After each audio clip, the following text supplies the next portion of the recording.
The failure to act with sufficient ambition to avert the climate catastrophe will be the greatest moral failure of our time. Making changes takes courage, and if we don't change things, we won't have a future. I'm an environmentalist. A lot of people don't understand that. I think I know more about the environment than most people. You have stolen my dreams and my childhood with your empty words. Change is coming, whether you like it or not. Zero Carbon East Talk. Hello and welcome to Zero Carbonista. I'm Ian Collins. For newcomers to this podcast, this is, I think we're at episode 8, so where the heck have you been? This series is all about the views, thoughts, campaigns and ideas of one man. Dale Vince is an entrepreneur who's built his success in the green energy sector. He's the owner of Ecotricity, the world's first green energy company. He also built his first windmill back in 1996. On top of all of that, for football fans, he's the chairman of Forest Green Rovers, the world's first vegan football club, where he sits there, as I say, as club chairman. On each episode, of course, we'll try and bring you the latest, most salient issues from the biggest agenda right now on the planet, the environment, and, of course, climate change. And it's interesting, Dale, that I think if we'd have tried this podcast maybe just even a couple of years ago, and we tried to suggest that environmental issues were the biggest agenda, we might have been laughed out the room a little bit. Yeah, that's right. No doubt about that. And yet, at the last election, so many of us hoped it would be the climate change election, the climate crisis election, and it wasn't, was it? That election was dominated by Brexit. And if you look at what's happening in Ireland, or just happened in Ireland, again, many people hoped it would be the climate crisis election, and it wasn't. Why is it was that? dominated by domestic issues. Yeah, of course, lots of domestic issues, and Varadkar, of course, was doing his bit to say, I am the man that has his finger on the pulse, and he talked a lot about Brexit himself, almost as if he was the kind of, saviour of the remainder of the EU, and maybe that didn't play too well for him. But what I'm interested in is why the Green Party, again, similarly to this country, and just not returning the goods at the ballot box. Well, I think that's a different question. First, I just want to say that I think the reason that we're not getting the climate dominating the elections is human nature, because domestic issues tend to come to the fore. And even though the evidence of the climate crisis is right before us, and so many more people now accept that it's a fact than did before. Even so, when we get to an election in Britain, our domestic issue was obviously Brexit more than anything else. In Ireland, as I read it, it's been about homelessness and joblessness and stuff like that. And maybe Brexit, played a part in that as well. But I think it's human nature to put kind of immediate personal domestic needs ahead of the bigger, longer term, more altruistic stuff. And that's just happening. Why are the Greens not cutting through? That's an interesting question. As you say, it happened in our election, and it's just happened in the Irish election as well. And it may be that it's partly because awareness of the issues around the environment and policies around the environment are now so prevalent in politics that the Greens no longer are so distinguishable. Actually, if you look at Labour's policies for the last election, the Green Industrial Revolution, stuff like that, that was amazing. And we would have had an incredibly green government. And I remember having a chat to our local Green candidate about that, and she complained to me, a lady called Molly Scott Cato. She said, but Labour have stolen all of our policies. And I remember saying to her, but you should be pleased, because they have a chance to put them into action as a government. And it could be that the Greens have just lost their distinctiveness, because everybody gets it. The Tories talk about going carbon neutral by 2050, don't they? And obviously Boris made an announcement last week that we're going to talk about in a minute. And, it's becoming mainstream. So I guess, in a curious way, the Greens have almost campaigned themselves out of being in office, because they've almost advanced as more of a campaigning organisation, if you like, than a political party. Maybe rightly or wrongly, that's how people will see them. And as you say, other political parties have taken on and thought, well, actually, that makes sense, we'll adopt that, we'll have that, we'll embed that. And that has kind of slightly made them redundant in a curious way. I think it would be the most perfect outcome for any campaigning organisation to campaign themselves out of existence, out of the need for themselves. Greenpeace or Friends of the Earth could do that, or Extinction Rebellion.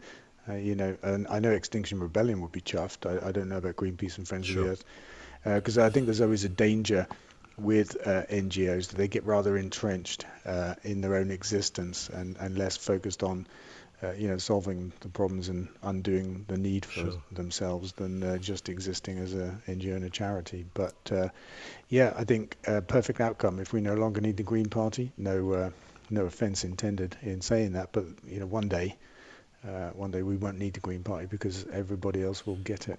Well, let's come back then to the government of the day. Your good friend Boris Johnson. Of course, he was speaking. He was speaking just last week. Here's what he had to say. It is now predicted, unless we take urgent action, to get 3 degrees hotter. And in the hurricanes and the bushfires and the melting of the ice caps and the acidification of the oceans, the evidence is now overwhelming. There it is, Dale. The evidence is now overwhelming, says our own Prime Minister. I mean, you've given him a bit of a tough time and not really believed in the Johnson font of wisdom, I think we can fairly say. Is he getting it now, or are there other things going on in the background here? I think if I've been giving him a tough time up until now, it's been about Brexit. It's been about the illogicality of what he says and what he's been trying to do to our country and stuff like that. So it's not been about the climate because he's not really been particularly active on that front. Last 3-4 years of British politics have been dominated by Brexit at the cost of everything else. I do hope that he gets it. I've said that before. We'll see now whether he does get it. I think the clip you played was the launch of COP26. Yeah. David Attenborough went there to help him out a little bit. Yeah, we'll hear from him in a sec. Give him a bit of cred. I think what Boris said, a lot of it was lifted from the resignation letter of Claire O'Neill, I should say. Who was heading up COP26, of course, until she got sacked. Or got sacked, yeah, one of the two. No, she got sacked, absolutely. But I read her letter, and she put the science position perfectly, and Boris Johnson repeated that also rather perfectly. But fair play. I just hope he means it, and that's always the doubt with Boris Johnson, whether he means it. What about the big headline that came out of it, of course, was that petrol, diesel, you won't be able to buy a new one after 2035. That was 2040, I think. They've brought that forward 5 years. I'm imagining if you were marking that work as a teacher, it would be good but could do better. I think I would go back to what I just said. Does he mean it? Yeah. Because within days of that announcement, that policy announcement of the foreshortening by 5 years, we had a letter from OLEV, the Office of Low Emission Vehicles, part of the government, saying that actually it's a consultation, not a policy change, and inviting the industry to join in the consultation process for that change. Sure. So it doesn't appear to actually be a policy change that Johnson announced, although he announced it as if it was. Well, on the same day, this is what David Attenborough said. We all know the dangers. We all know the potential catastrophe. We've had quite enough of talk about that. But now, although we have now all agreed on the problem, we now have to do something about it. And I'm assuming, Dale, you would look at that as a man who does get it. Yeah, definitely. And, when, I don't know, I didn't say this, but, go back to the idea of changing the date from 2040 to 2035. Yeah, it's definitely movement in the right direction, but I don't think it's enough. Yeah. It's hardly acting with a sense of urgency, I think, sufficient to the crisis. 2030 would be an ambitious date. I think it's doable as well. 2035 is 3 parliaments from now. And, in the context of this climate crisis, it's not good enough, really. And also, you'll still be able to drive your gas guzzler. Exactly.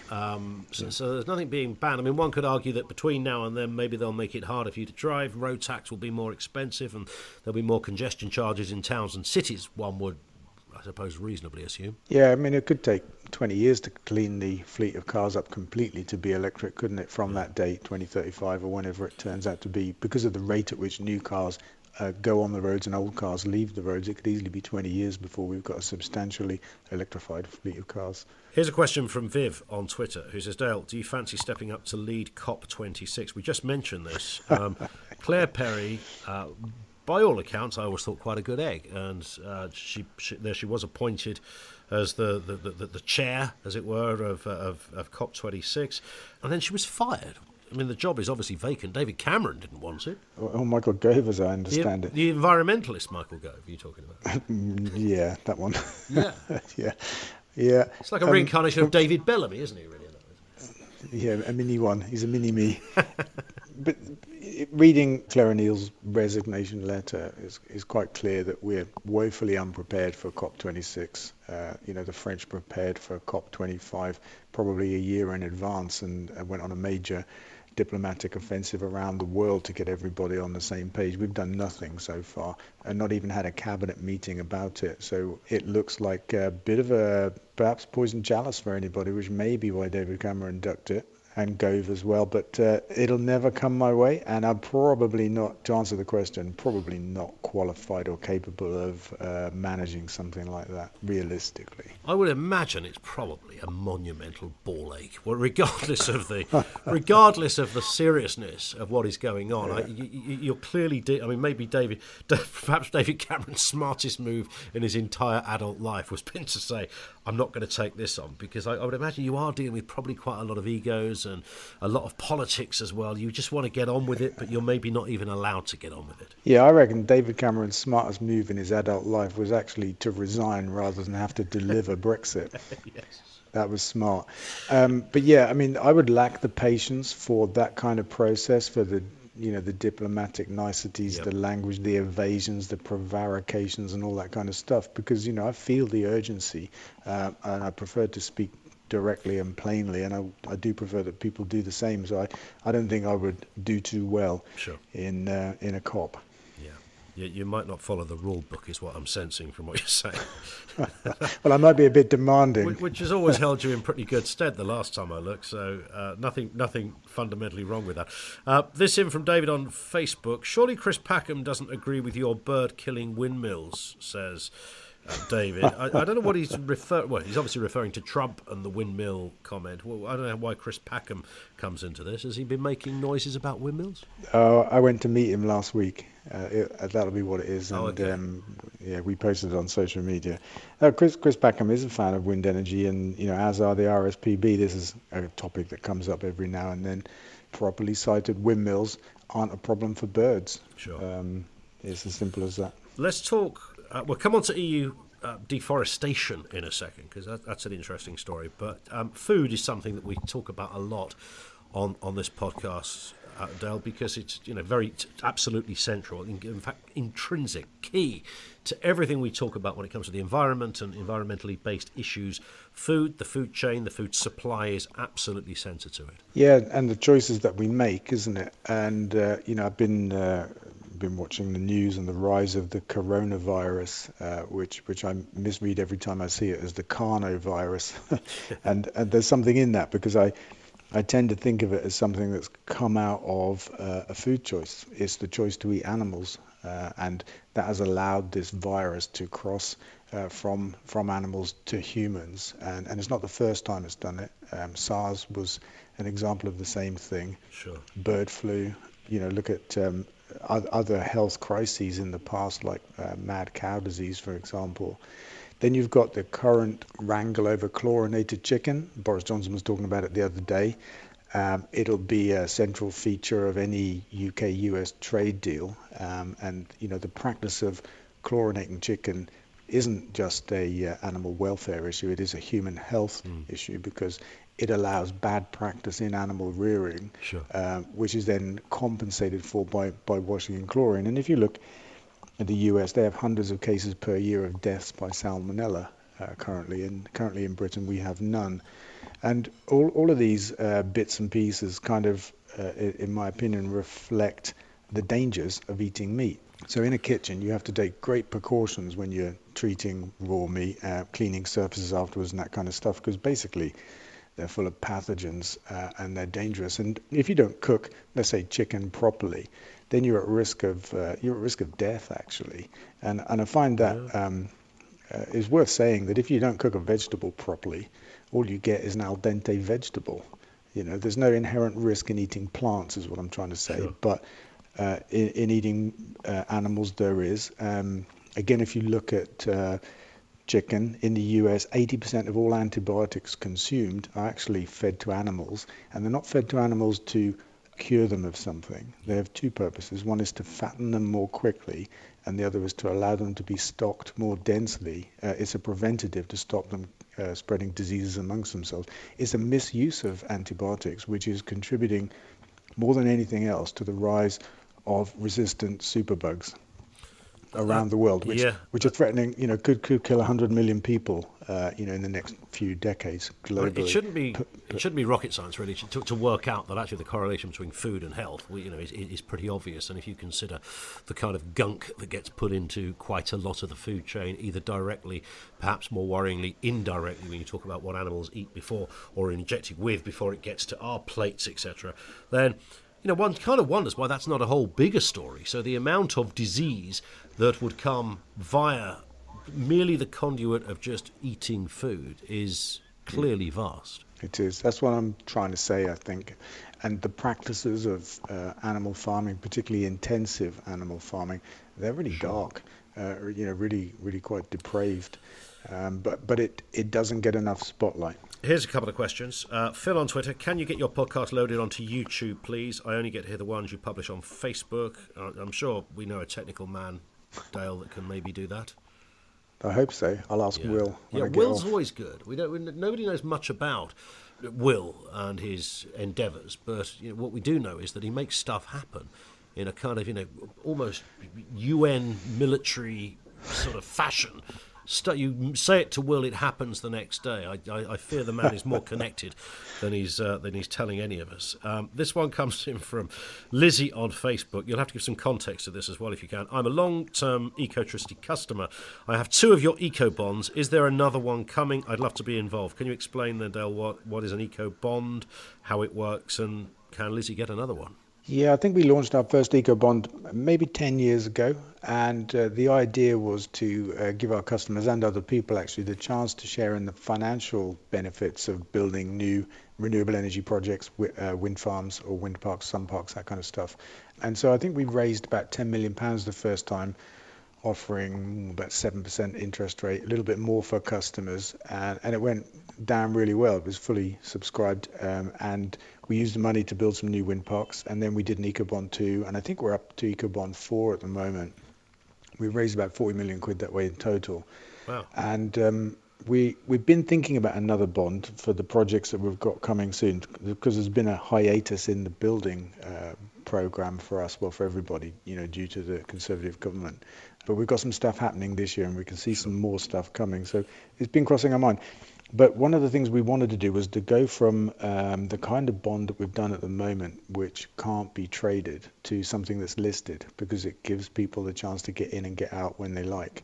And so we've been looking at having a listed bond, and that's on our list of things to land maybe in the next 12 months or so. Okay. And a final story to end on, but a deeply worrying one, I think, for most people. Let me just read you this, Dale, as it came through on the newswires. The European Union wants to protect the climate and reduce carbon emissions from motor vehicles by blending fuels with increasing shares of supposedly eco-friendly biofuels. Last year, 1.9 million tonnes of palm oil were added to diesel fuel in the EU, in addition to millions of tonnes of equally harmful rapeseed and soybean oils. The plantations needed to satisfy Europe's demands for palm oil covers an area of 700,000 hectares, land that until recently was still rainforest and the habitat of 5,000 endangered orangutans. It's not comfortable reading, looking at this, and kind of goes slightly against the grain of what we thought was a progressive EU. We're all about cutting down on this kind of caper. Yeah, I'm totally against the use of biofuels like that to substitute for fossil fuels. I don't think they make any sense, not environmentally, not in terms of the wildlife depletion that comes from it as well. That vast area of land that's being used to grow palm oil is presumably not just for the diesel supplement that you mentioned, but also for food, which is another area of great concern, I think. But to use essentially food ingredients to dilute fossil fuels for some claimed environment benefit, I think is nonsense. We've just got to move to that proper transition to electric transport. Can we just finally have a Donald Trump clip? I mean, I've now realised it doesn't even matter if they're environmentally based, not when he says stuff like this. Today I'm proud to declare that the United States is in the midst of an economic boom, the likes of which the world has never seen before. America is thriving, America is flourishing, and yes, America is winning again like never before. And as it stands at the moment, Dale, this looks like the man to win again. Yeah, the polls certainly indicate he's in with a shout, don't they? Perhaps more so than they did at his first time of trying. Scary thought, but here's a happy thought to end on. He only gets 5 more years, unless he changes the constitution, but I don't think he's going to be able to do that. There you go. And that is a moment to finish on. Dale will speak on the next episode. Thanks, Ian. Look forward to it. And that is it for this episode. Don't forget, of course, to subscribe for free from your podcast provider so that you get each one automatically, and also leave a review as well. That's really important stuff. Equally as important, crucial / vital that you follow Dale on social media. That's twitter.com/DaleVince, facebook.com/DaleVince. We'll see you on the next one. Zero Carbon East of